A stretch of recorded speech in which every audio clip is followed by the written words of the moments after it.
Sige. So we just like to ask a few questions. And our first question is, what is your principles as you teach? What's your standpoint in teaching? Standpoint of teaching. Naturally, we always make, naturally, as an individual in the field of education, you always be looking to, first and foremost, you must then be devoted to your field of imparting education to the students. And secondly, you should not maintain level of expertise and intellect relative to the field that you're engaged in. And another thing is you should also be morally and ethically right as a person. In order for you to inculcate the core values of education that you would want to have in your field. So what about how do you approach the students? What is your viewpoint on approaching and teaching? Okay, maybe probably it begins by way of making the students feel relaxed in an atmosphere that is conducive to learning within the classroom setting. Another one is to make sure that you establish rapport with the students.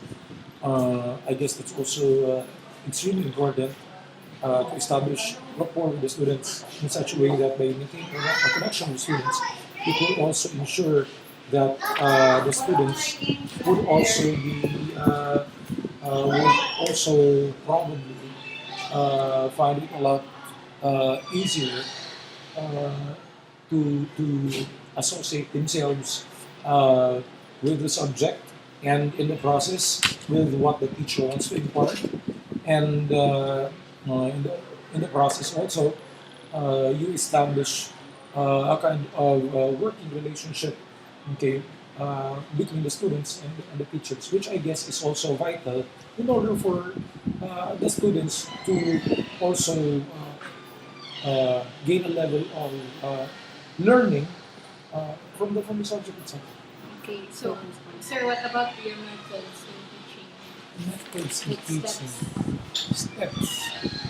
Um, of course, I'm not a by the way, first and foremost, when I'm finishing my degree in doctor of education right now, pero I'm not a typical education uh, graduate.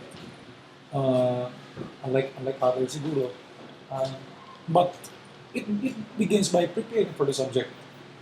Uh, to start with, I never envisioned myself as a teacher.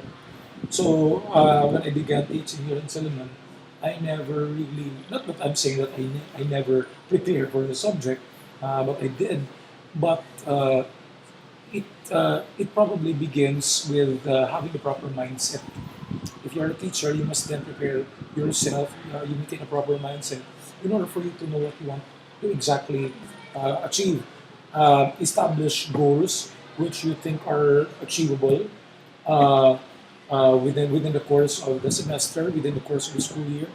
Another one would probably be to look at the kind of teaching perspectives that you would want, what particular views you would also want to impart and share to the students. Another would probably involve uh, maintaining a sense of order in the classroom first and foremost, uh, because by doing so, it will probably also ensure that the students will also be in the proper frame of mind in order for them to be in the group of what you would actually want to achieve. Now, another thing would be uh, to have particular strategies you should have in place when you begin teaching, and uh, it will also involve attitude. It will also involve having techniques in teaching. Although makalimutan na when you talk about actual techniques, balik-balik ka mula, there is no exact method that would tend to be in place every new school year.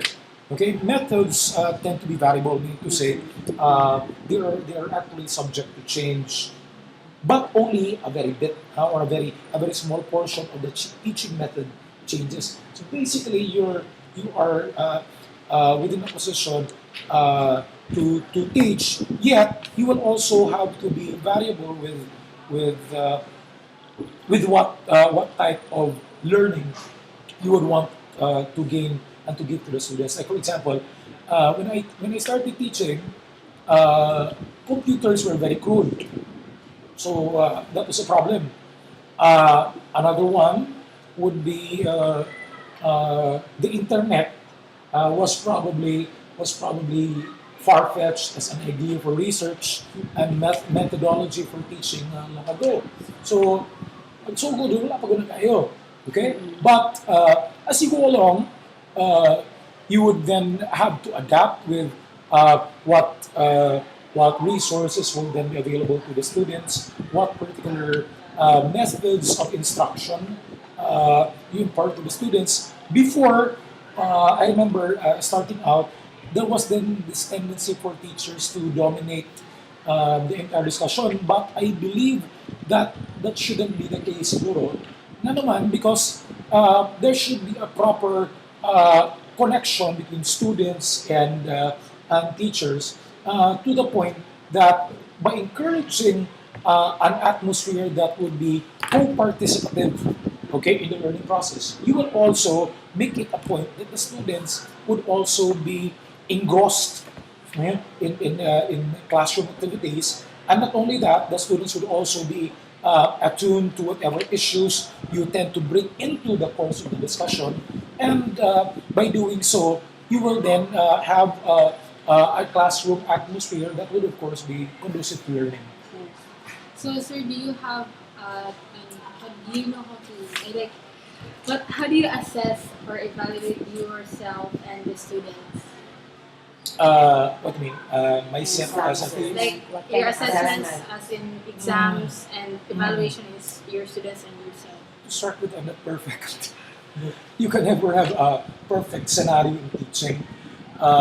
You can probably make approximations of what you think is achievable.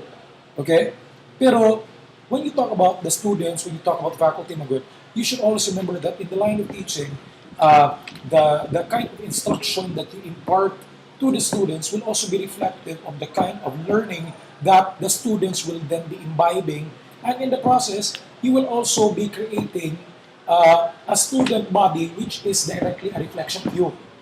Okay, and I believe that the kind of instruction that a student receives is also part and parcel of the kind of knowledge that a student gains as imparted by the teacher.